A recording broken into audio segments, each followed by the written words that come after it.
What is going on, everyone, and welcome to the Philly Frenzy podcast. I'm your host, Matt, as always. I know it sounds like it's the same thing over and over and over again, but I know my name's not going to change, and I'm going to continue to be the host. But welcome again to the Philly Frenzy podcast. I'm here with my buddy Rob. What's going on, Rob?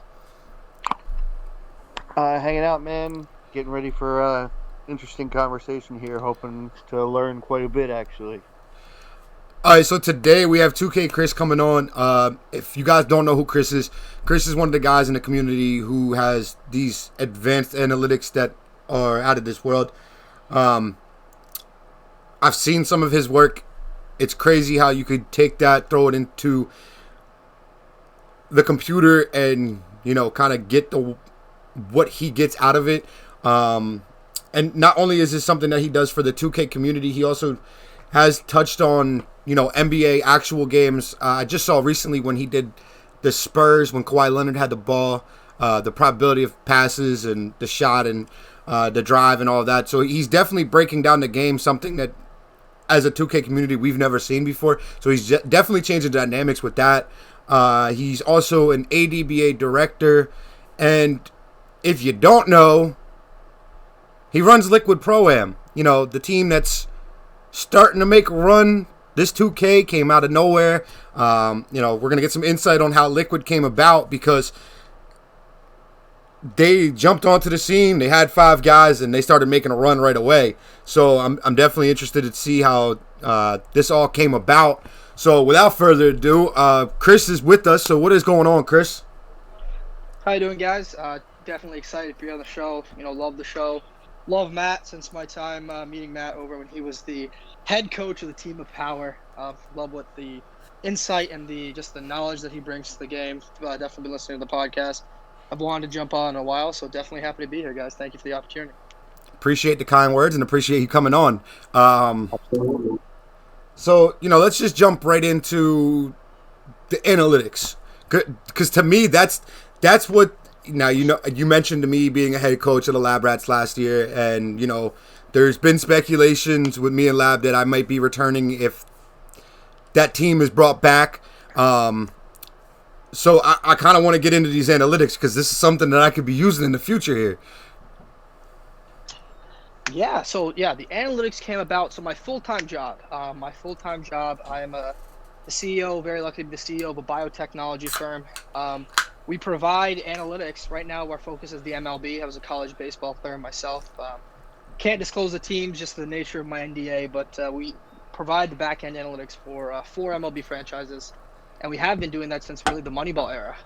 So the analytics has been something I've been doing for a while, and it's something I've done for NBA teams, MLB teams. I've done for UFC fighters, looking at efficiency of motion and that kind of stuff as well. And it's just something that was the natural next step for me with Liquid Pro-Am, like you said, being able to make a little bit of a name for themselves. Was the natural next step was to bring it to the 2K community. And there are guys just like Eyeballs Made in India and Hosea Cohen for the Warriors Gaming that have done some phenomenal stuff already. And just from a data science perspective, and I thought from a computer vision and machine learning standpoint, where my fields are really concentrated in, I'd be able to provide some insight as well. So that's how we really got into the 2K space. And we debuted our interactive machine learning model that calculates a player's efficiency rating, just like a PER in basketball. It's a 2K PER based on 20, I'll keep them hidden, proprietary variables that we use. You can probably guess what they are if you dig deep enough. And they do that in real time. So we actually had a debut of that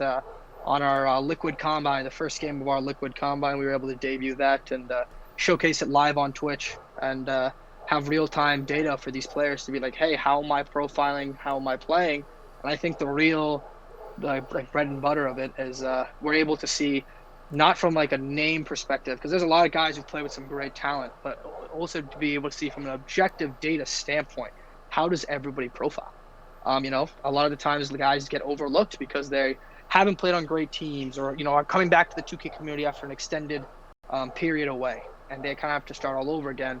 Whereas we get an objective data metric, it just ends up being the player efficiency rating. How efficient is this player? How good is this player? Nothing else matters, other than probably the makeup and just the personality of the guy. and it gives everyone an even playing field. And so if you're super comp, as they say, like you should be able to profile super highly. And if you're not, it gives you an opportunity to show everyone that, hey, you know what, I can't play with the big dogs, and this is why. So if I come back to the 2K community, can I get some advanced analytics on myself? Oh, dude, yeah, for sure. No, I've literally been running the combines.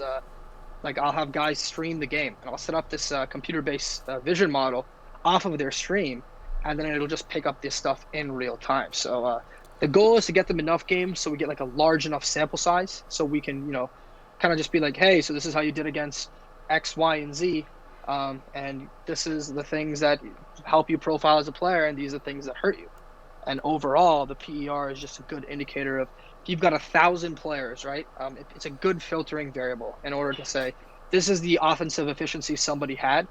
We have a defensive PER, which is goes into stops and steals and all that, and fouls and all that kind of stuff for locks as well. But it's just a great like cursor where it's like at the end of the day, you want the best players on your team, and sometimes those best players. I mean, we all know a guy that plays phenomenally well with a certain point guard, or phenomenally well at a certain position, and all that kind of stuff. And if that is the case, they should be able to profile well on the PER. My favorite word, I say it every pitch meeting.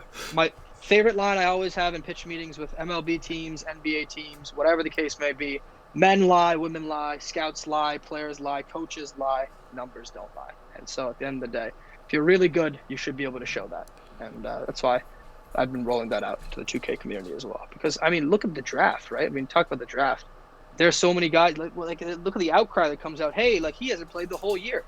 You know, he just knows so-and-so. He hasn't won shit. Well, he just knows so-and-so, you know? And that's the thing that, you know, that really sparked my interest, is I was like, you know what? Maybe they're right, maybe they're wrong. But let's find something that we can basically say, you know, you're right. This whole thing doesn't matter how efficient or how good a player is, or let's say, you know, they're wrong. They actually profile very highly when they play. So, yeah, that's where the whole thing came from. All right, so you touched on this Liquid Pro-Am. I know you have a team. You guys have been successful. I seen you opened up a tryout base where you have prospects coming in and you're having them play. So is there a Liquid 2.0 coming? Are you just looking at getting guys underneath a Liquid and sponsoring specific players? So yeah, there's a Liquid. I announced it the other day. We're calling it, so Liquid will be Liquid. It's the best 5 that I can find. Efficiency rating, but also name brand. It just so happens like the best players in the 2K community, you already know who they are. You know, like there are no sleepers on Liquid. It's Spam, Johnny, Dietrich, Peroxide, Syllable, all names that like everybody already knows. You know, and they profile it very highly. The Liquid Underground team is something we're now bringing.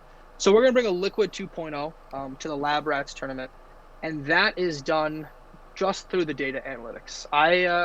I just wanted to give everyone a fair shot of making a team. I mean, back in 2K17, I had the pleasure of playing with guys like Dimes and Nudini, and like watching them make a name for themselves. And then when I really came back in the community around 2K19, 2K20, after, you know, going through college, well, my junior year in college, after COVID really picked up, I was like, man, I got to start from the beginning again, you know? And I worked my way back up, was able to, you know, get some people to notice me, ended up back, well, not back, but NFT, and, you know, was able to make connections like Matt himself here.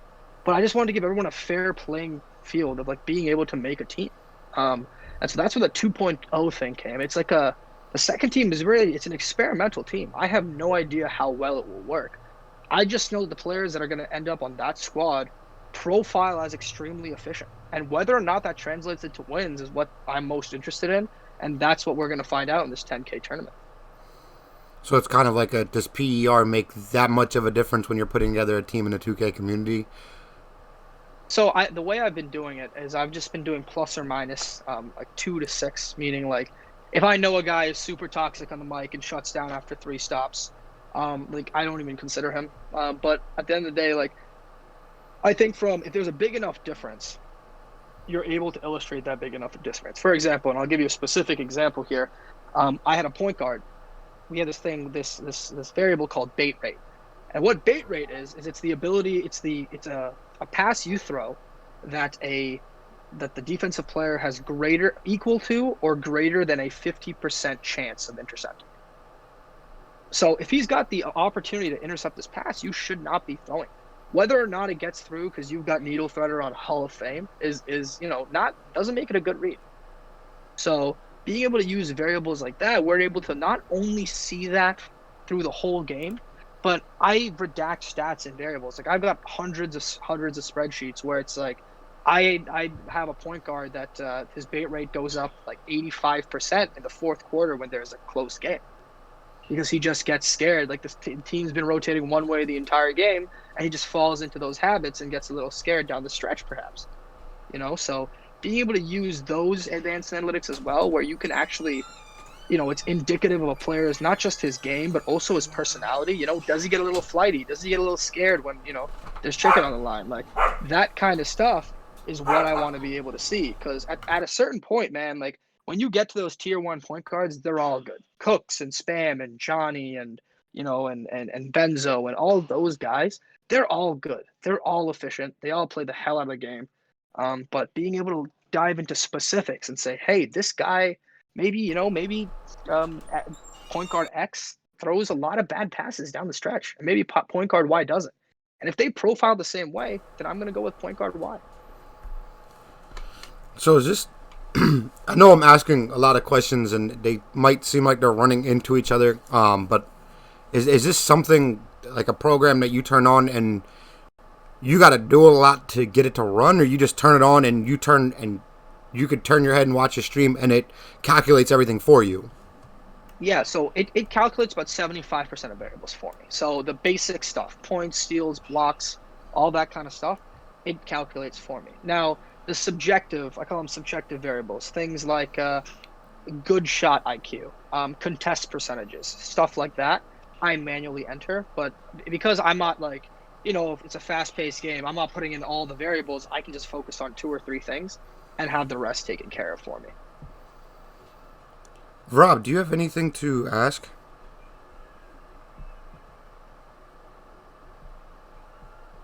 What initially, because obviously you started doing this, as you said, outside of the 2K community, what initially got you to decide that was the company that you wanted to run? Like, this was the stuff you wanted to do? Yeah, so that's a great question. So when I was coming through the recruiting cycle for baseball, I was very lucky enough to be one of the top arms in the class of 2017 coming out of high school. I committed over to Dartmouth University to play Division I baseball, and unfortunately, I had Tommy John surgery. And I had Tommy John surgery, and I came back, and I was really trying to just be myself again. Like I had a tough time getting back into, like throwing and getting back to my previous speed and my previous stature and all that kind of stuff. And I ended up having to transfer out of Dartmouth. Went to a different school, was able to get some innings there, but I really started to question the scientific method in sports. I used to ask my doctor all the time. I said, so why am I doing this? And he says, well, that's the way we've always done it. And as I got older, I started to realize that's the most dangerous thing anybody can tell you, is if there's no scientific evidence to back up why we're doing something. If someone can't tell you, hey, we're doing this because we're trying to get X, Y, and Z better, then there is no method to their madness, if you will. There is no reasoning or rationale or like plan to get you better. And I truly believe if you don't have a solid team or plan or just general vision for what you're trying to do and how you're trying to get better, somebody else is going to, and somebody else is getting better while you're not. And so that's how the whole thing started. I interned for this company, this biotech firm that was doing the same thing. They ended up, they were a $4,000 company when I interned there. They had an office in a basement. 2 years later, they just pulled $40 million in revenue, just acquired a biotech firm.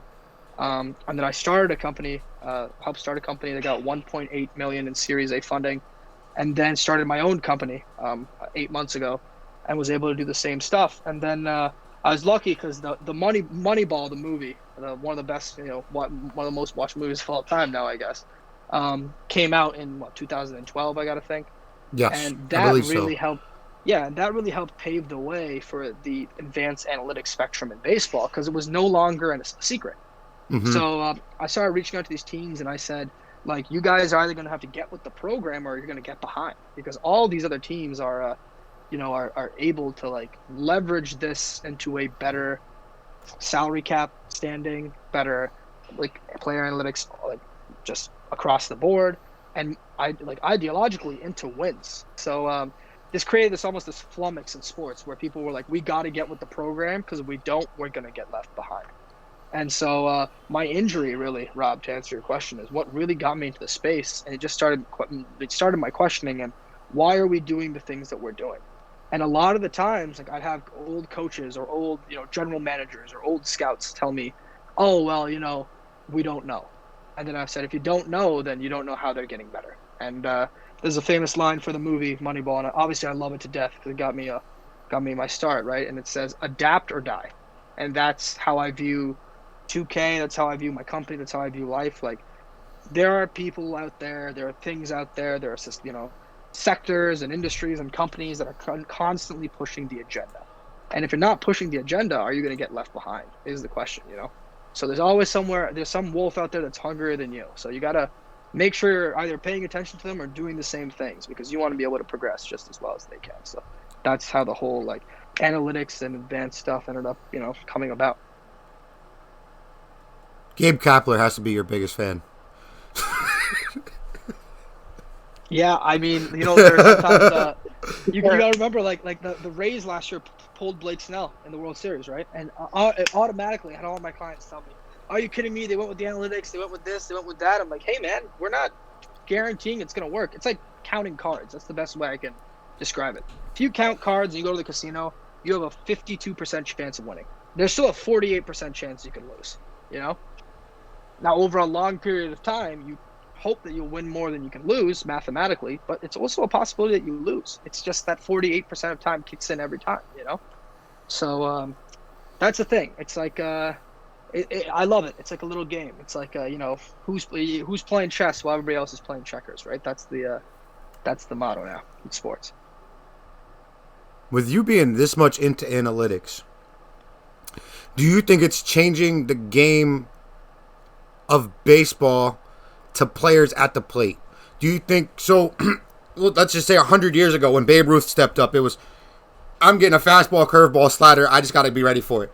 And now, some of these guys, specifically, I'll actually say something about the Phillies and the whole idea of Gabe Kapler loving this, because this is like advanced analytics, and Kapler would go nut to hear all of this stuff. So a guy like Scott Kingery, who I feel has regressed because of analytics. Do you think that's actually possible, or do you think I'm just overthinking the idea because analytics is something newer when it comes to baseball? So execution is not analytics is not a substitute for execution. And what that means is you have to, and this is where everything gets messed up. Coaches, analytics, all that kind of stuff. In baseball, there's an old way of thinking and there's a new way of thinking. And the problem is both ways of thinking don't respect each other. So I'm very, very fortunate, very privileged to have played baseball. So I've been, a high-ranked arm for, a number of years, and I've played a lot of baseball, ridden the buses, eaten the ketchup sandwiches, if you will, and also been able to get my, computer science and biomedical engineering degree with a minor in physics. So, I've been able to sit down and just, for lack thereof of a better word, we call it shooting the shit, right? To tell the old baseball story with the old timers, and also be able to talk to the front office guys that, use analytics on a day-to-day basis. There's such a disconnect. And so what ends up happening is sometimes analytics guys commit to one thing and they don't translate it as well as they should. Because I'm going to be honest with you, a lot of pure data guys, it's a lot of math and science, they don't communicate well. That's just, you can't have everything in this life, And a lot of old school baseball coaches, when they get this report filled with numbers, they don't know how to translate it to the player. So what ends up happening is because we're now going through this cultural shift, this paradigm shift in baseball, is we start confusing the athlete. Like Scott Kingery, for example, right? He was told to swing up on the baseball in order to produce as many home runs as he can. Correct. And so that's what I'm saying is the conveyance to the athlete is individualizing to the best of his ability. So the outcome, yeah, it should be to create as many extra base to increase his OPS plus, his on base plus slugging, as much as possible. But the thing is, in implementation, it doesn't mean we have to tell him to swing up on the baseball, because that could create just like a, you know what I mean, like a visual acuity problem for him where he has trouble translating that to the field. It's not as simple as that. You got to be able to, like, good analysts are really important. Good coaches are also really important to be able to translate that data to the athlete. I think the best example in the world is Alex Rodriguez, right? So A-Rod, he says, I try and hit the top half of the baseball. Now, if you go watch A-Rod swing, he doesn't do that. He actually hits the bottom half of the baseball. but to him, like, his like representation of that helps him achieve the end goal, right? We call them cues. So his cue is to hit the top half of the baseball. And as a result, he goes out and he mashes home runs because he's sick and he's out, at his peak, he was one of baseball's best players. Now, that's the thing so the strategy is Scott Kingery needs to have a higher OPS. He's a hell of an athlete and a hell of a player. Now, the implementation is where that suffered. And you know what? I feel bad for Scott Kingery because whether it was a coaching error or an analyst error or whatever the case may be, that one of the brightest young prospects in baseball is now struggling. They also played him. He was a natural second baseman, and the Phillies played him on every single position other than second base. Yep. So what ends up happening in those situations, and I've got some colleagues on the Phillies, so I'm not going to call them out necessarily, but in those situations, you have to be able to translate to the athlete. You got to find what works for him. And if you tell Scott Kingery, hey, let's go for singles and doubles, and that just clicks for him, and his OPS plus goes higher, you don't care. You could tell Scott Kingery, do a backflip before every pitch, and if his OPS plus goes up, you don't care. That's what the end goal is. We got to have you can't have a cake and eat it too. You got to be able to make some concessions on both fronts just so the athlete can succeed in the long term. Right? Rob, do you have any other questions before we switch over to the ADBA? No, my mind is blown though. Yeah, I feel that. So me being a Phillies fan, Beautiful understanding of analytics that I ever thought I would have. me being a Phillies fan and having Gabe Kapler the last 2 years before Girardi came in, the analytics thing became huge in Philly, and I had to try to like get with the program because I never really understood analytics, and you started seeing certain players struggle. Kingery being one of them, that's why I mentioned him. And then you also saw Reese start having slumps. So that's kind of why I started asking about Kingery, because being a fan of them for 27 years now, when you see a prospect like Reese or Kingery come up and their head coach or manager is big on the analytics side, and you see them struggle once Kapler got in, that's kind of why I was asking, is analytics more of an issue when it comes to Kingery? Is he just thinking too much about the numbers compared to just going up and swinging? But you did a hell of a job convincing me that I could go outside and talk to my neighbor about advanced analytics now. Yeah, no, it's ultimately, it's just that. It's just whatever works for the player. You got to find, that's the toughest part. Objective analytics are objective analytics. Whatever works for the guy to increase those analytics is exactly what you preach. So I think, like, for Kingery, and the best example is sometimes we preach to guys what works for other guys. So we say, hey, Harper's had some great success hitting, trying to hit the bottom half of the baseball. Mm-hmm. Well, that's Bryce Harper. He's got a different swing than Scott Kingery. There's two components. There's a kinematics, which is like the mechanics of the swing, and then there's kinetics, which is what happens after the ball leaves the bat.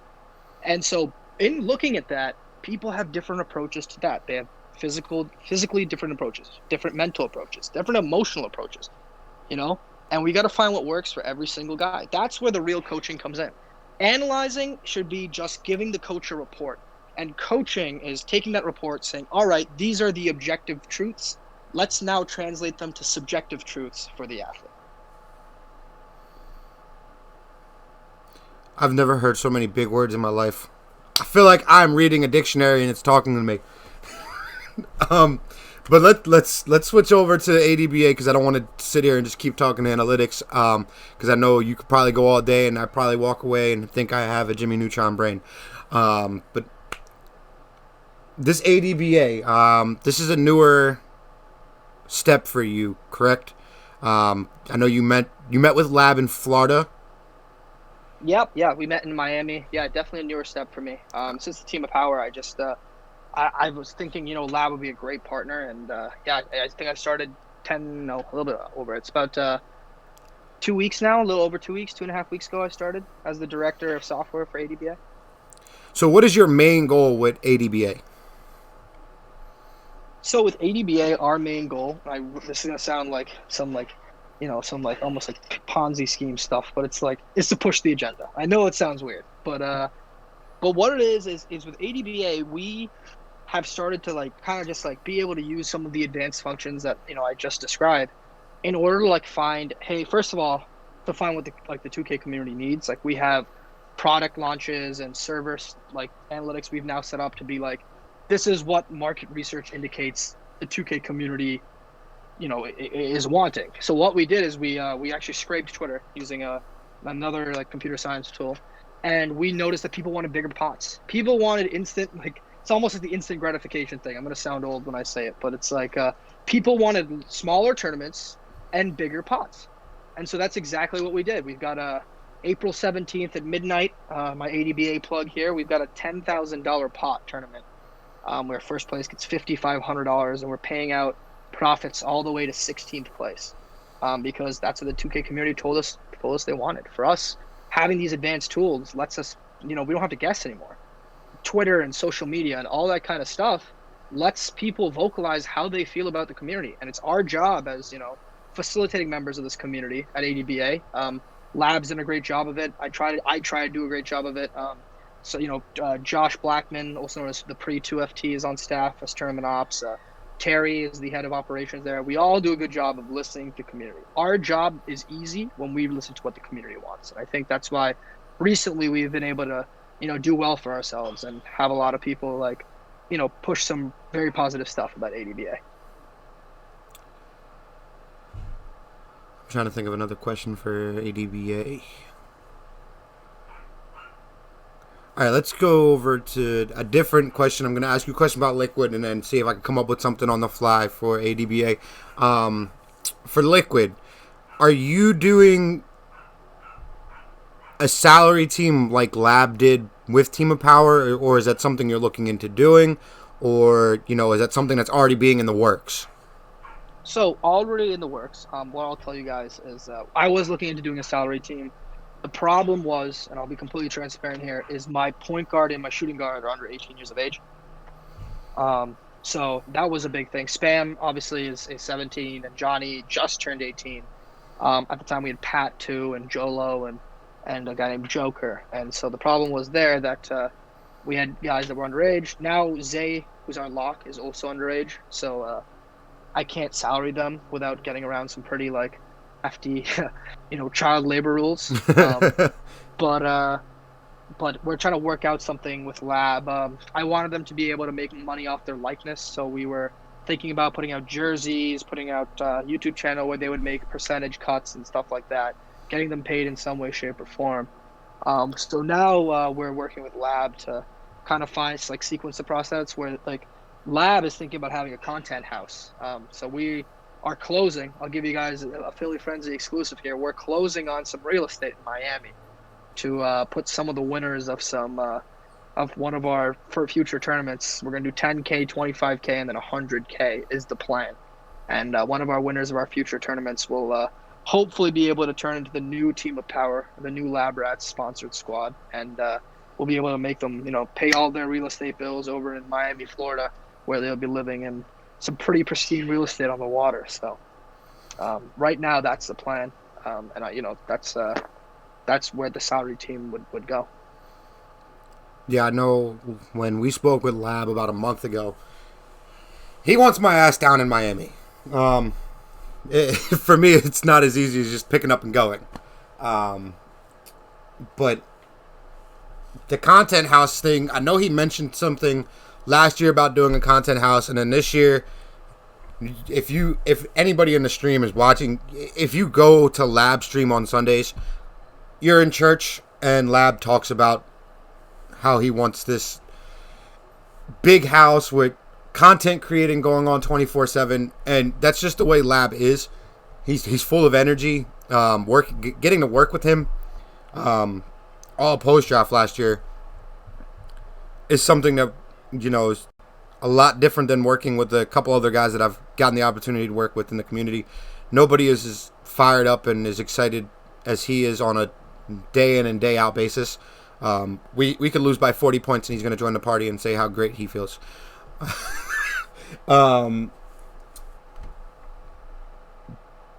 With your analytics, is that going to be a driving point when you? So for ADBA, you're saying that they're doing a 10 to 25K and then 100K. When you guys do these tournaments and you're looking for the new team of power, are you going to take your analytics throughout all of these tournaments and kind of pick off of the analytics of the... So say the 10K team wins and the analytics state that they're better than the 100K team. Are you going to start leaning more towards that 10K team because of analytics? So it's interesting because the 100K, and this is going to be tough, because the 100K is not going to be done until probably the weekend before the demo comes out. Just because, like, I want people to be on their last team. I want, like, no team hopping. I don't want, we also don't want any 2K League guys in it.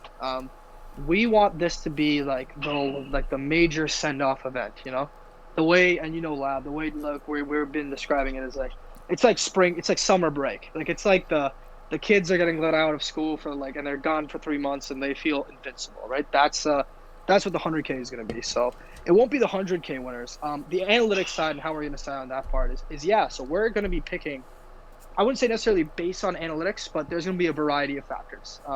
First and foremost, it's going to consider age, just because, mom and dad aren't going to let you probably leave the house if you're not, and not just move, but move to Miami, Florida, the land of where, good people go bad. I'd say Vegas first, and Miami's a close second. So analytics, it's going to be makeup, analytics. We're going to consider people just like, to be completely frank, like an NBA team would consider drafting a draft pick.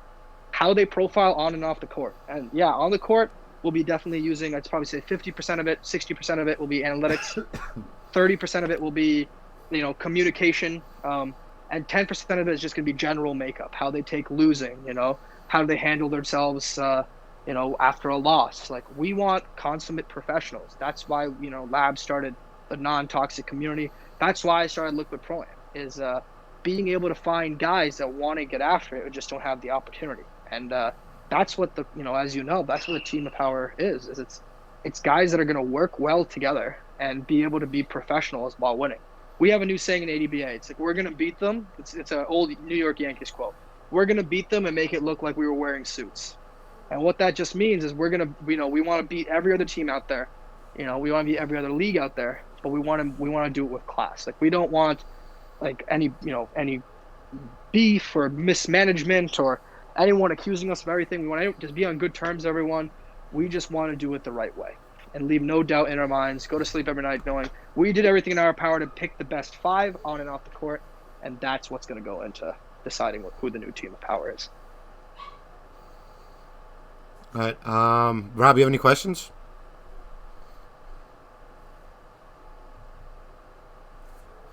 No real direct questions. Definitely love the message and thought about, what young guys are doing in a 2K league. I've spoken, we've had Lab on before, so I know his message, and what you guys are doing together and what you're doing separate with Liquid is all healthy stuff for the 2K community, and it's the outset that I think more people should have.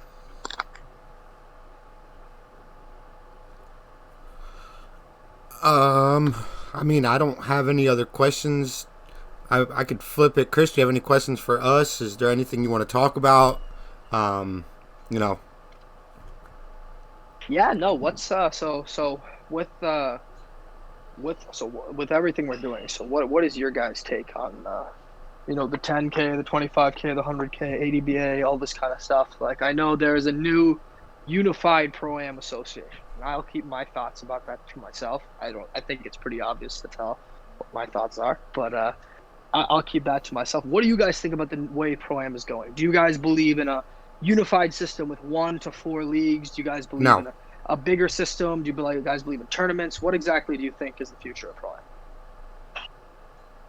To me, all right. So I'd recently just worked with Jelly, Zero Dark Jelly in ENG. I've come up with a tournament called The Culture. It's going to run every 2 weeks. It's going to be a $75 buy-in. So The Culture, the idea is, what I'm trying to do with The Culture is kind of the same thing you guys are doing with ADBA. I want to give guys this platform.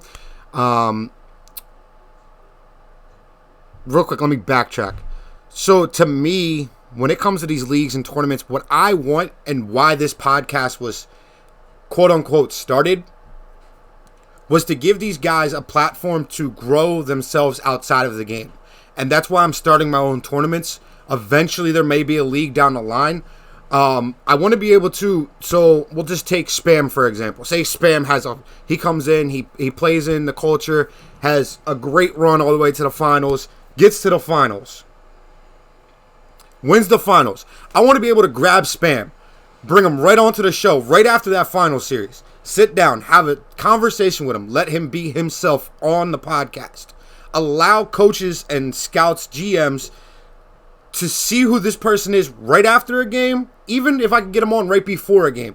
I want to make sure that I'm giving everybody the best chance to be recognized, put out as much content as I can for players in the community. A guy like Cooks literally got robbed this year. Cooks should be in the league. There's no question mark. The Lakers fumbled that pick with Ohio and not taking Cooks.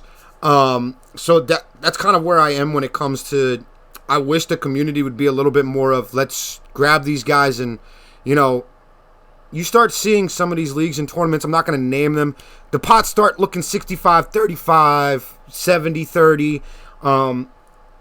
And, to me, it seems like these guys are looking to make a quick dollar instead of actually caring about the community and what's going to happen to these players, hopefully moving forward. If that makes any kind of sense. No, and that's the number one thing. I like, and I completely agree with you. There is there is a give and there's a take. Don't get me wrong. Like, the people that make the tournament, like the people that that have been like put together the organization, they deserve to make some money. But you have to return something. Like, think about any successful product that anybody's ever made, right? They've returned something to the consumer. It's basic business. You have to respect who makes you the money. And that is the consumer. And you have to ask yourself, what do I do that nobody else can do?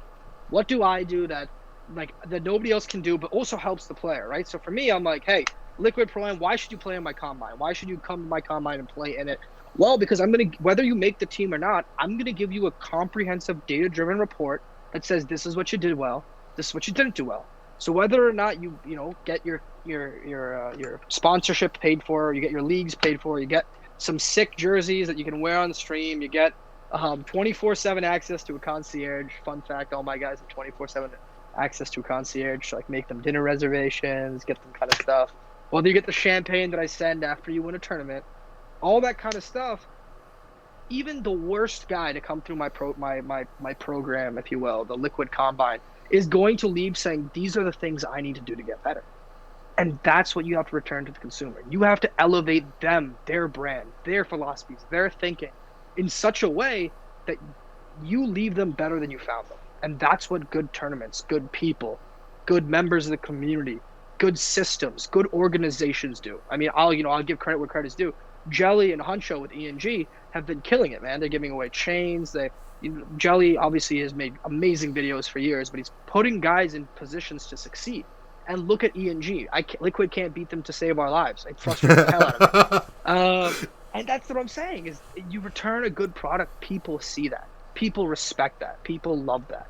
And that is why, if you look at the organizations that have done things the right way, they're they may not be at the top, but they're getting there. And there's no one to tell them, I like to say us, there's no one to tell us, how we can and can't do things, because day after day after day, we get bigger and bigger and bigger because we do things in that way. I think there are people in positions of power right now that don't necessarily deserve them.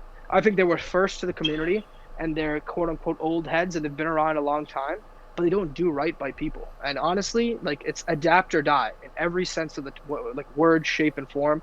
If you're not with the analytics, if you're not with the putting people first, if you're not rendering a product that makes people better, and you're just getting complacent and pushing out the same tournament after tournament, the same league after league, and all you're saying is, oh well, if you don't win my league, then you're not legitimate.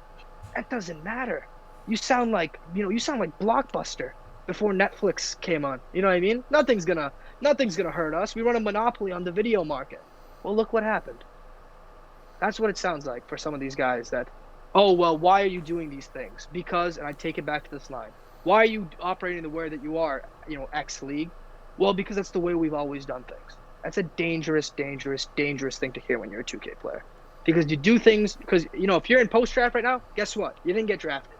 You should be hungry. You should be looking for a tournament that elevates your brand. And honestly, if they're just going to do things the same way, you didn't get drafted because of them. So you know what? You should be looking for people that are going to help you get drafted in the future, right? That's what it's about. And that's why it frustrates the hell out of me that leagues just can assume that, oh, well, everybody's joined our league before, so they won't do it again. No more of that. People that are doing things the right way are coming to the circle. You know what I mean? And just because you're 4 years older than us doesn't mean that you're better than us. My biggest concern with this, 4 brands under one league and all of that stuff, yeah, that's all fine and dandy. But when you start looking, and this is something that you're going to be able to attest to with analytics. So when you start looking at some of these guys, say, Little Bobby 404 plays in APAA next up, and I'm trying to think of a different league that's not that big. I don't know. What's a TGL? Something like one of them leagues. So he's playing in all 3 of them leagues. Mm-hmm. And he's 14 years old. Mommy's not giving him $20 to sign up to go play in WR. But mommy will give him $10 to sign up for them 3 leagues. Yep. Little Bobby 404, analytic-wise, could be the best guard that nobody's ever heard of.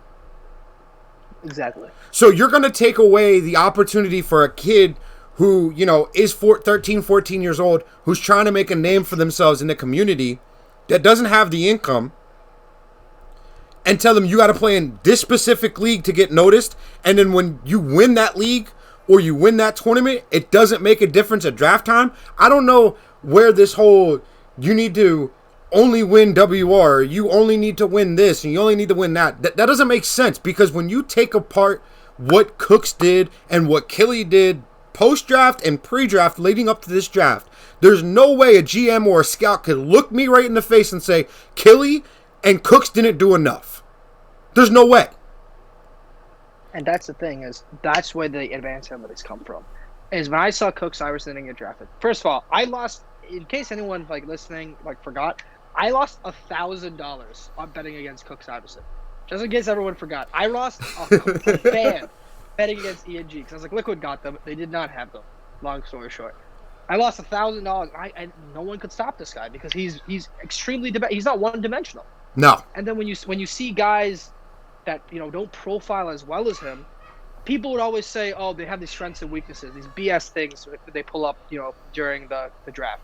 He does this well, he does that well. Well, I mean, every point guard does that well. What sets him apart? You look at Lakers. I'm going to call them out directly because they had a terrible draft. I mean, they took Crazy, which is a great pick, but taking Bohio instead of Cooks just didn't make sense to me. So I'm looking at the Lakers and I'm going, we have a hole and we need to fill it. We've got a need, and we didn't get our point guard. Well, there's a guy in the 3rd round or in the 4th round that profiles as a 2nd round talent. We've got to go get him. But why didn't they? Because I'm gonna chalk it up to ignorance and say, because they didn't have the analytics, because they didn't have the wherewithal and the knowledge. I hope to God that's what it is, and that we're not playing buddy when it comes to guys' lives, professions, and careers. But that's the thing, is that's where the need for advanced analytics comes, because it's like you said, not everyone can afford to play WR. And they just keep raising the price. Exactly. They keep, and I was in a Twitter space the other day, right? A GM of a 2K league organization. I'm not going to name names here, but he said that you have to pay your debts for 2 years before making the league. you got,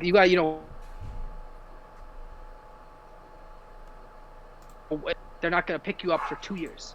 And I'm like, what is this fraternity that we've built that people have to pay their dues for 2 years before getting? If you win, that's it. That should be it.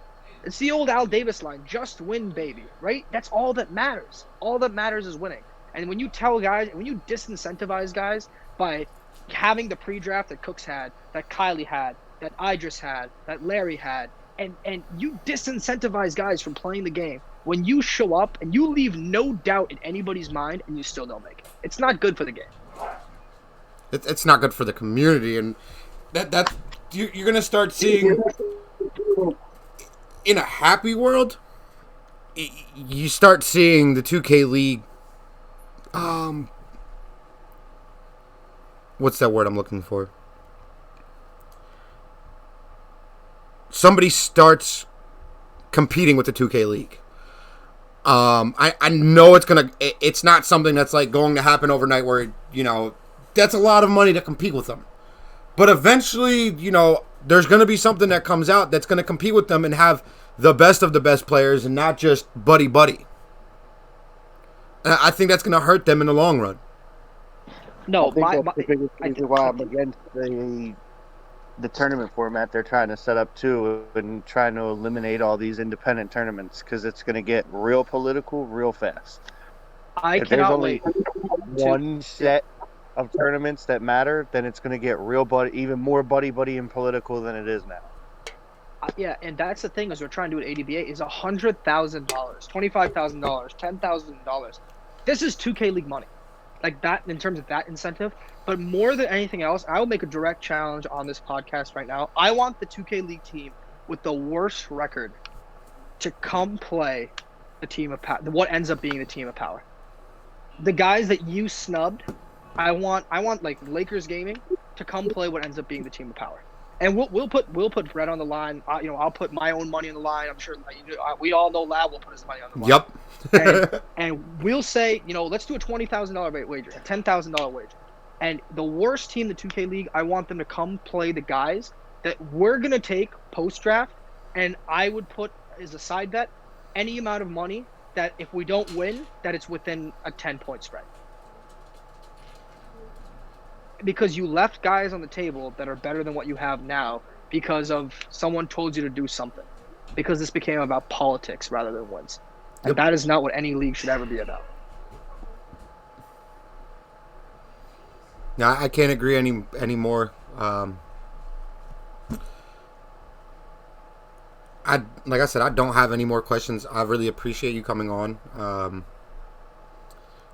I am walking away with a bigger head. I feel like I learned so much about analytics, and I'm going to watch baseball completely different now. So that's definitely enjoyable. You're more than welcome on the show at any time. It was great. DM me at any time. Just be like, hey, I want to come on. Spam just hit 75 points, and I want to break it down with advanced analytics. It could be 11 o'clock at night. As long as I'm not doing anything, message me and we can set up a stream and we can go live. I definitely enjoyed having you on. Yes, sir, guys. Appreciate that. Yeah, to everyone watching, man, Liquid Combine is still running. We're starting up Liquid Underground. So Liquid Underground is guys that have that are not in a comp clan, that don't have the connections, that have never made a WR Final Four. Those guys we're setting up a sponsored team for them. Guys that have never ever profiled before and want an opportunity to do so. We're gonna pick 8 guys. We're gonna pay for all their leagues. We're gonna give them maximum exposure and give them the opportunity to go be great. So that's what we're starting up with Liquid. ADBA 10K registrations are still open. We've got a free league, completely free to register. $2,000 pot. Winner gets $1,000. So we've got that going on as well for the person that cannot afford to join a league. It is when I say it is free. It is free. You go in, it's $0.00. You just got to register your team. You have the opportunity to win up to $1,000 for your team. $2,000 is the pot overall. We want to give even the little guy a chance to, just a chance to hoop and win some money. So, like I said, guys, thank you so much for having me on, man. I love the questions you guys asked. I'll be tuning into every episode as I always do, and appreciate the time and the platform you guys are giving me. Appreciate you coming on. Appreciate you reaching out, and thanks for all of the information that we received tonight on the show. Absolutely, I agree. Thanks for coming out. It was a great interview. Learned a lot, as I expected to, and learned even more about, the culture you're trying to build, which I think is really cool. So anytime you want to come on, like Matt said, message us, man. We'll have you on. Awesome. Thank you, guys. All right, that was 2K_Chris on Twitter. Make sure you hit him with a follow. Big things coming out from him. Really appreciate him coming on. Really appreciate the kind words he said about the show. We are going to take an 8-minute break, but we will be back with my name, Oreo, joining us live on stream as long as he's not sleeping. So I got to double check with Oreo, make sure he's awake, but we will be back in about 8 minutes. Don't go anywhere. I'm not going to do my closing line because we'll be right back, but stay tuned for my name, Oreo.